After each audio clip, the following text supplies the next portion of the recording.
So for this video, now that we understand Ed, your friend in learning digital platform, and we know the tabs for discover and create, I'd like to be looking in detail at the resources that are available to teachers, students, and parents. So I am going to use this visual. I will be looking at first the teacher resources so we can see what's available for us for our own planning.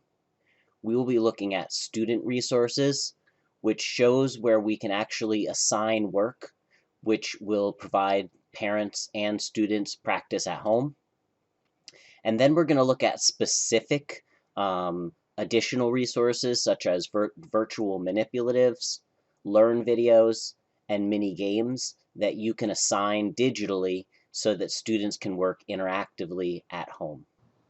Once we've looked through the virtual resources that you can use to enhance your teaching of the content, we will then look at online assessments and printable assessments that we might need to be using to collect benchmarks, assign digital quick checks, and make sure that we're looking at the assessment of our students in a summative way. So let's begin exploring teacher resources so that we can see what's available for us as we teach the content. So I'm clicking on the overall broad tab for teacher resources so that as I open up new tabs, we can start to decide what might be something that we use in our own instruction or things that we might use to just develop our ideas. So let's first start by looking at what they provide us for lesson plan editable templates. So if I open this, I'm going to see that they have actually put this into a Google document that I can download or that I could share.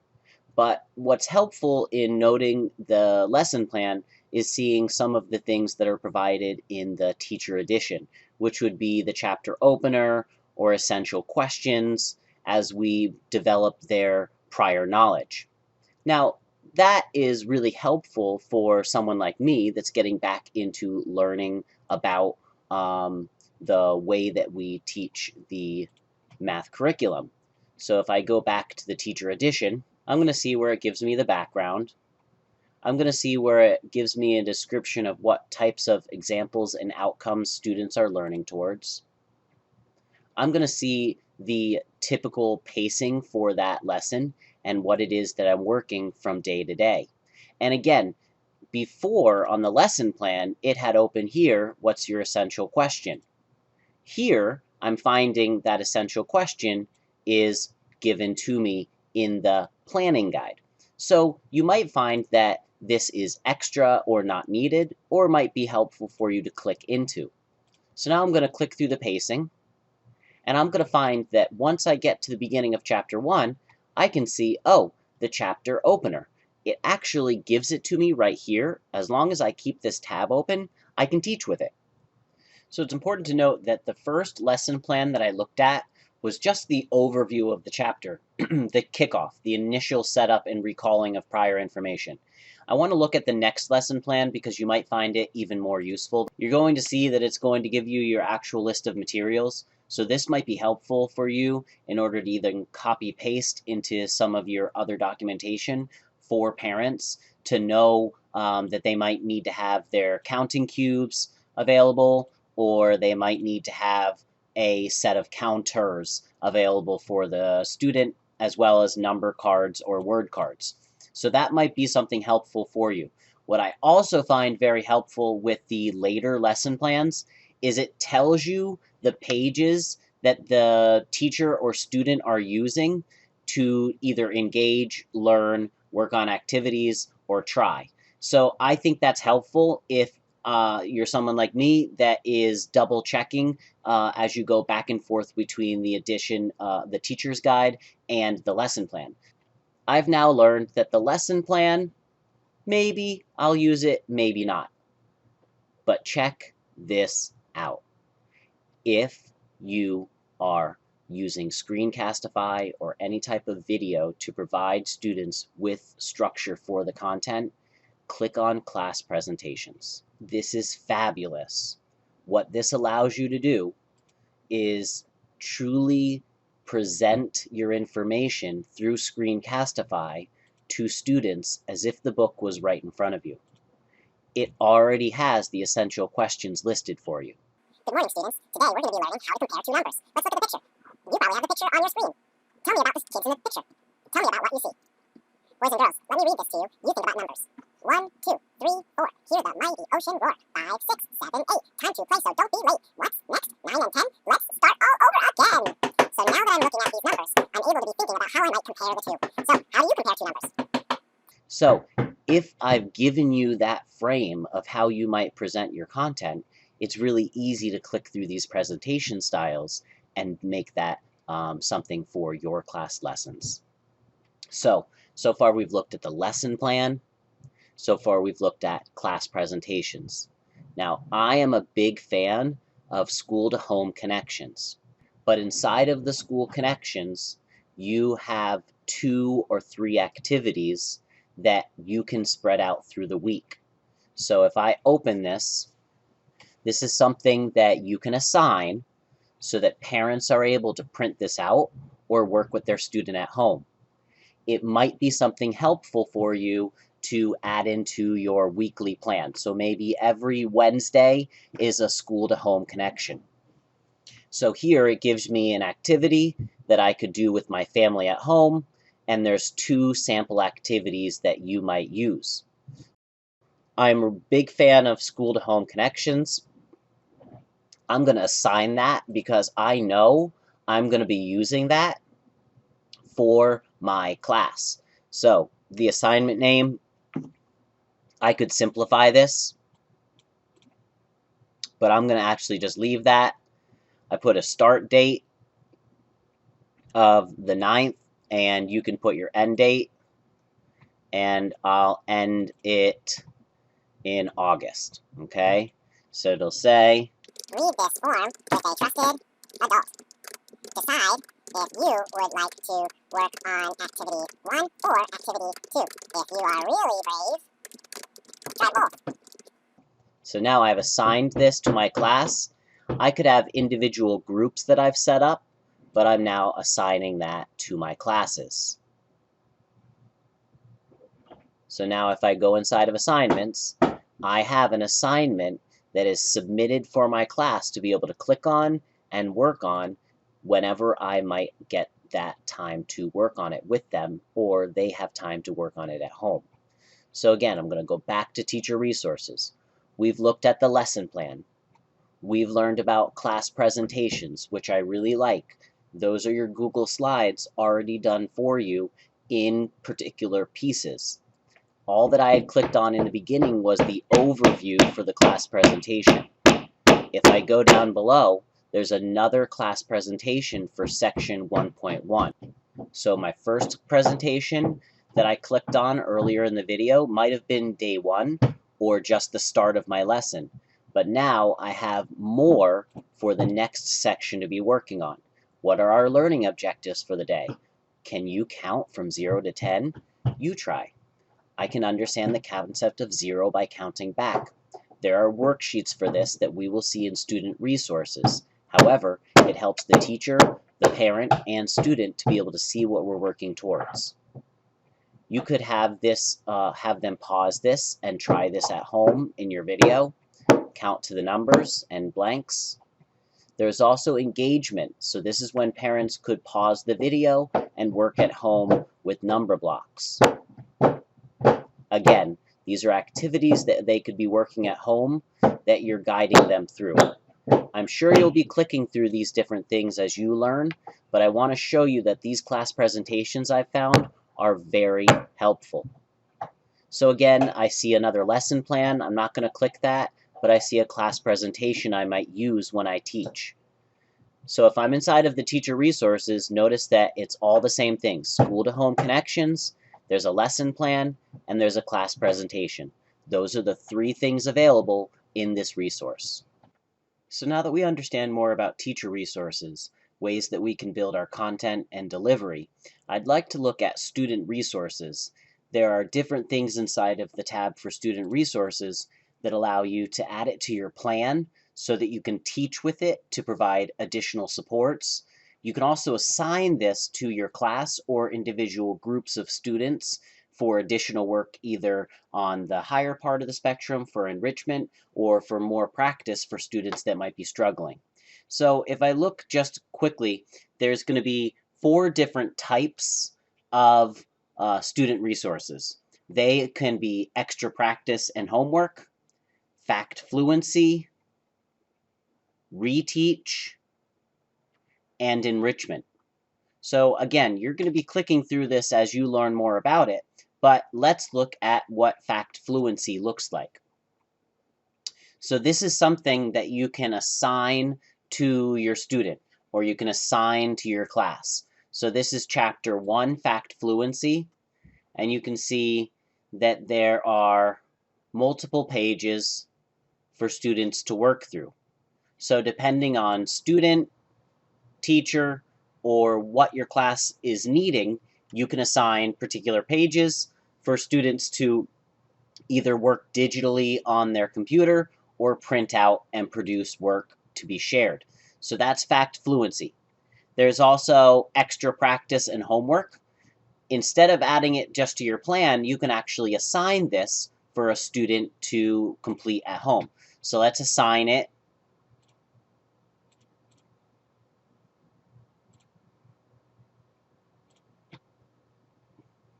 And now if I go into my assignments for extra practice and homework,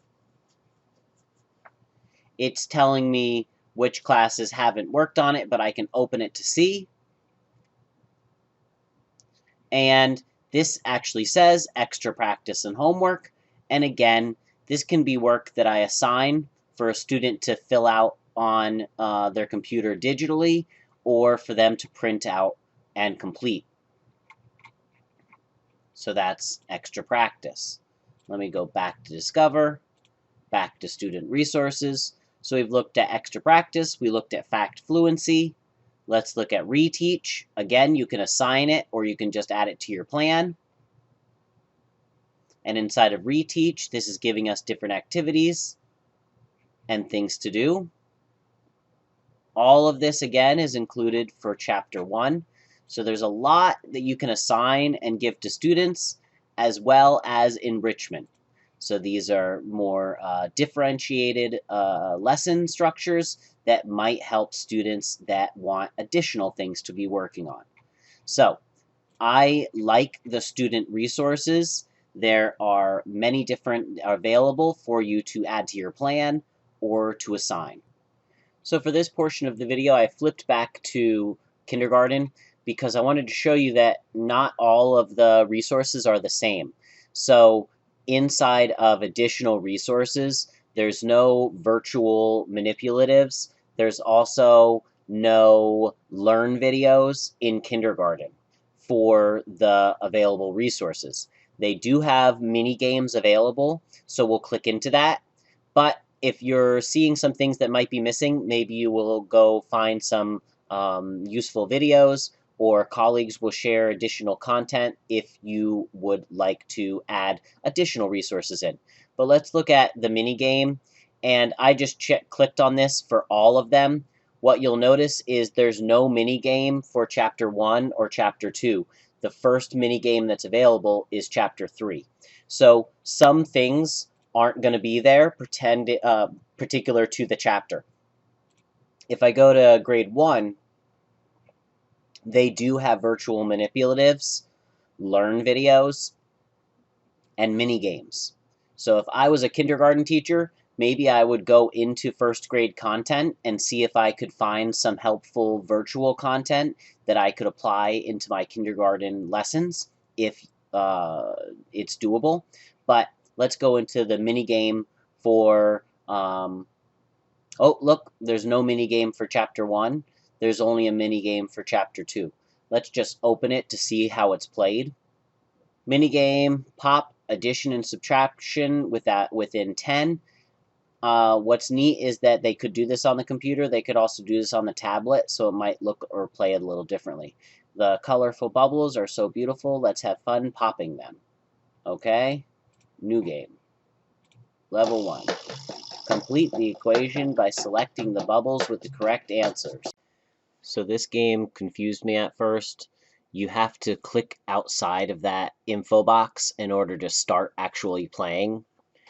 The bubbles move somewhat quick in order to be checking back and forth for addition and subtraction facts. So this will be something that either students need to be taught through your own lesson planning or have an older sibling or a trusted adult working with them, because this might be a little bit more difficult, even though they might understand the facts on paper. But that was the mini game for first grade. I'm going to go to kindergarten, and I'd like to play just the chapter 3 maze. So this is the maze. I'm going to play a new game, level 1. Press up, down, left, or right to direct the character to the items. Find the correct answer before you collect the item. So again, this can be confusing. You're going to click the play button, and it'll give you some examples of how the character works. But when you're done, you can hit the refresh button or click out of that box in order to actually start your own game.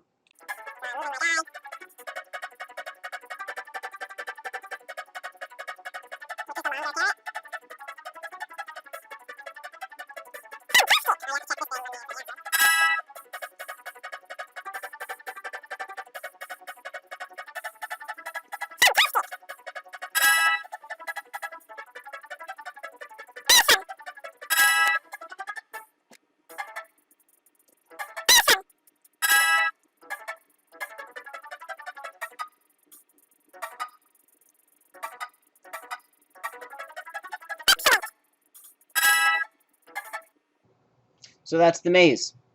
So if you want to leave, you can tell the kids to end the game.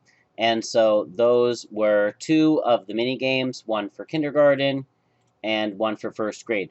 They looks like they will need a trusted adult to be working with them as they work on these mini games. So thanks for sticking with me. We're looking at the very final piece that I wanted to go in detail with you. So we've looked at teacher resources, helpful for content and sharing.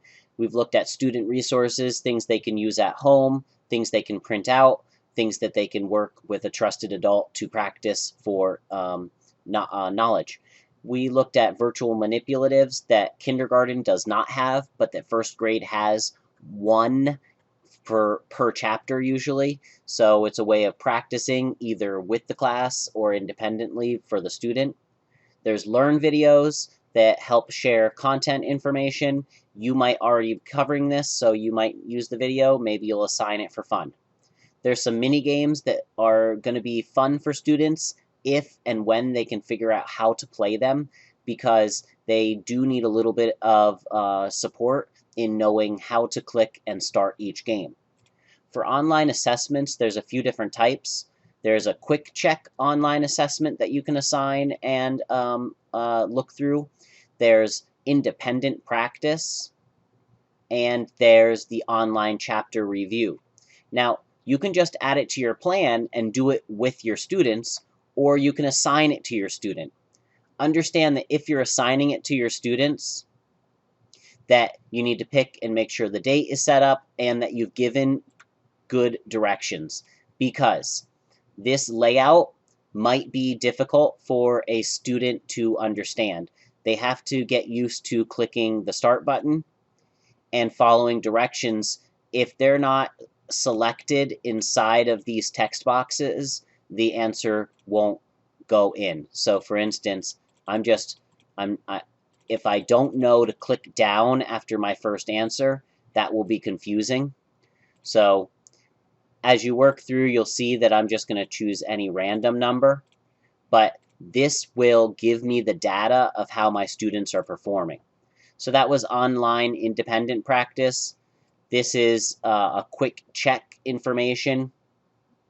But again, once the kids understand how to use it, it will get easier in the year, but they need to get used to clicking on start.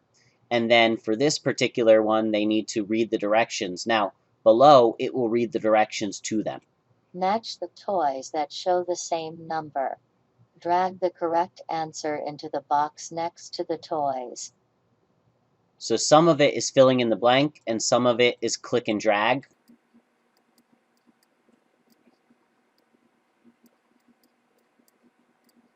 Now, I can't complete this because I'm using the light version, so I'm not able to submit it. But notice that there might be times that you need to model it for your students and parents before you actually assign it. We learned in the Discover tab that we have a lot of resources developed to us.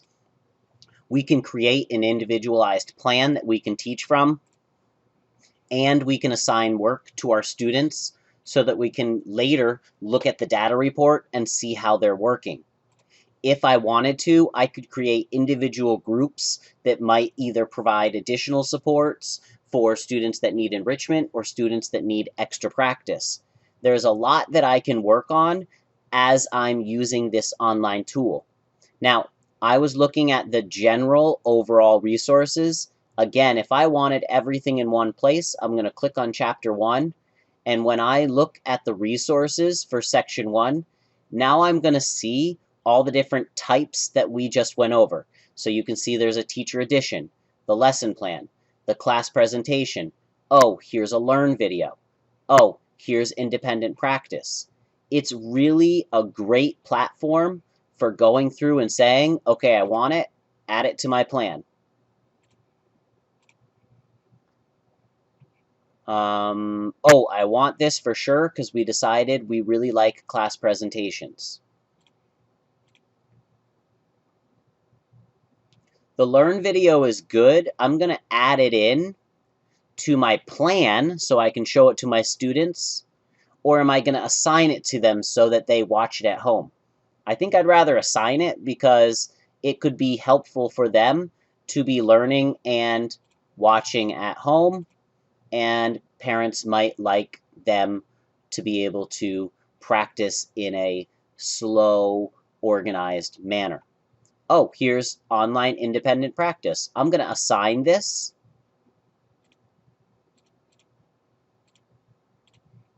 But I'm also going to add it to my plan because I'm going to need to teach students and parents how to actually fill out the forms correctly so that their answers are submitted. So what I'm doing is I clicked inside to Discover, I went to Chapter 1, and I clicked on View Resources, and I've been adding these different resources into my plan, or I've been assigning them. So let's pick off where I left off, which was the Teacher Edition 101. So all that I'm working on doing is clicking through the assignment that I might like and deciding if I want to add it to my plan or if I want to assign it to my students. Sometimes I do both for a particular piece of content because I might want to teach with it. I also might want to assign it for it to then be extra practice. But by going through and selecting all of these things now, I'm able to, inside of my Create tab, have all of the resources available to me rather than searching for them each time in a new way. I'm able to collect these resources as if I'm building my own teacher edition digitally. You will go through, but now if I go inside of my Create page for first grade, check out all that I've already have prepared for myself. So now I have the Teacher Edition Kickoff. I have the Section 1.1 Teacher Edition. I also have the class presentation. I have the online independent practice. I have the next class presentation. That should be up here. There you go. Chapter 1, At-Home Connections. I'm going to put that up towards the top because that could be something that I give from the beginning of the week. Chapter 1's Fact Fluency, Online Quick Check. This is the first, this could be happening right here. So you can reorganize what you've selected inside of your Create file, but then inside of Assignments, this is everything that I've assigned. And I can go through and I can rename these so it says Lesson 1 or Day 1, Day 2. But this is an easy way of collecting information that you're going to be using. So thanks for paying attention to learn about teacher resources such as class presentations, lesson plans, and school and home connections. Thanks for listening to learn about student resources that include extra practice and homework, fact fluency, reteach, and enrichment opportunities to be assigned to students.